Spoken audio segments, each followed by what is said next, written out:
Hello friends, welcome to Learning Web. আজি আমি DHS non technical এক্সামৰ বাবে কুৱেশ্যন ডিসকাস কৰিম আৰু এই কুৱেশ্যনখিনি প্ৰিভিয়াস ইয়াৰ এক্সামত আহি গৈছিলে। এইখিনি কুৱেশ্যন ডিসকাস কৰিলে আপোনালোকে গম পাব যে কেনেকুৱা প্যাটাৰ্নত কুৱেশ্যনবোৰ আহে, সেই কাৰণে আনিছো মই। আৰু এইটো পাৰ্ট ওয়াইজত হ'ব। আজি মই কেইটামান কুৱেশ্যন ডিসকাস কৰিম, ইয়াৰ পিছত বাকি কুৱেশ্যনবোৰ লৈ আনিম। আহক আমি ক্লাছটো আৰম্ভ কৰোঁ। প্ৰথম কুৱেশ্যন আছে, who was the founder of Maurya dynasty. ইয়াত কি কৈছে, মৌৰ্য ডাইনেষ্টিৰ প্ৰতিষ্ঠাপক কোন? অপশ্যন এ আছে Chandragupta Maurya, option B Chanakya, option C Ashoka আৰু option D Vikramaditya. Correct answer হ'ব অপশ্যন এ চন্দ্ৰগুপ্ত মৌৰ্য। ইয়াৰে পিছত আছে question number 2, who defeated Prithviraj Chauhan at the second battle of Tarain. যে টৰাইনৰ দ্বিতীয় যুদ্ধত পৃথ্বীৰাজ চৌহানক কোনে পৰাজিত কৰিছিল? Option A Mahmud of Ghazni, option B Muhammad Ghori, option C Genghis Khan আৰু অপশ্যন ডি তাইমুৰ লেং। তো কাৰেক্ট এনসাৰ হ'ব option B Mohammad Ghazni, option B. ইয়াৰে পিছত আছে question number 3, the famous Moti Masjid in Agra was build by which of the following king. ইয়াত কি কৈছে, আগ্ৰাত যে মতি মছজিদ আছে, সেই মতি মছজিদটো কোনে নিৰ্মাণ কৰিছিলে? Option A Humayun, option B Jahangir, option C Shahjahan আৰু option D Aurangzeb. Correct answer হ'ব অপশ্যন ডি ঔৰংজেব। ইয়াৰে পিছত আছে question number 4, the East India company was founded by. ইয়াত কি কৈছে যে ইষ্ট ইণ্ডিয়া কোম্পানী কোনে প্ৰতিষ্ঠা কৰিছিলে ভাৰতবৰ্ষত? Option A the British government, option B the British army, option C the merchant of London আৰু option D none of the above. তো কাৰেক্ট এনসাৰ হ'ব option C the merchant of London.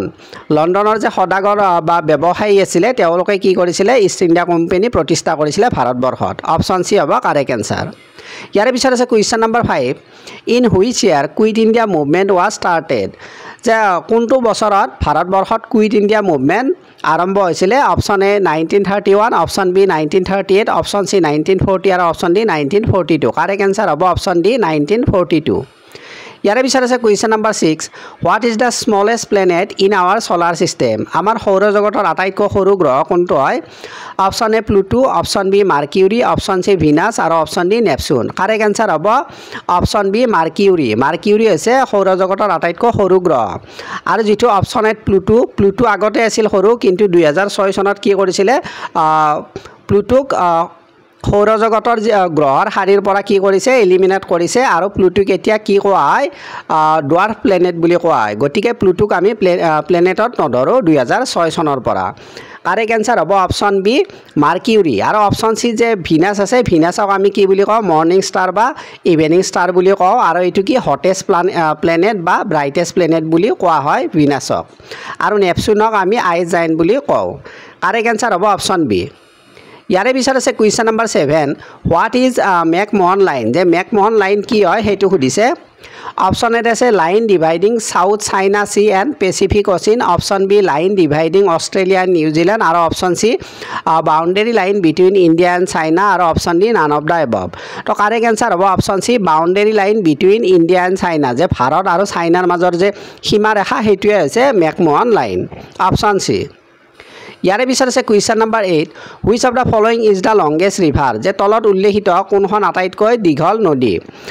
Option A Nile, option B Amazon, option C Mississippi আৰু option D Volga. Correct answer হ'ব option A Nile. Nile হৈছে পৃথিৱীৰ আটাইতকৈ দীৰ্ঘতম নদী। আৰু এমাজন, অপশ্যন বি যে এমাজন আছে, এমাজন হ'ব লাৰ্জেষ্ট। নীল হৈছে লংগেষ্ট আৰু এমাজন হৈছে লাৰ্জেষ্ট ইন দ্য ৱৰ্ল্ড। তাৰে পিছত অপশ্যন ডি যে ভলগা আছে, ভলগা হ'ব লাৰ্জেষ্ট ৰিভাৰ ইন ইউৰোপ। ইউৰোপৰ আটাইতকৈ ডাঙৰ নদী হৈছে ভলগা। তো কাৰেক্ট এনসাৰ হ'ব এইটো কুৱেশ্যনৰ অপশ্যন এ নীল ৰিভাৰ। ইয়াৰে পিছত আছে question number 9, what is the capital of Austria. অষ্ট্ৰিয়াৰ কেপিটেল কি সুধিছে? Option A Algiers, option B Brussels, option C Vienna আৰু অপশ্যন ডি ভেনিছ। তো কাৰেক্ট এনসাৰ হ'ব অপশ্যন চি ভিয়েনা। আৰু অষ্ট্ৰিয়াৰ কাৰেঞ্চি হৈছে ইউৰো, সেইখিনিও লগতে মনত ৰাখিব।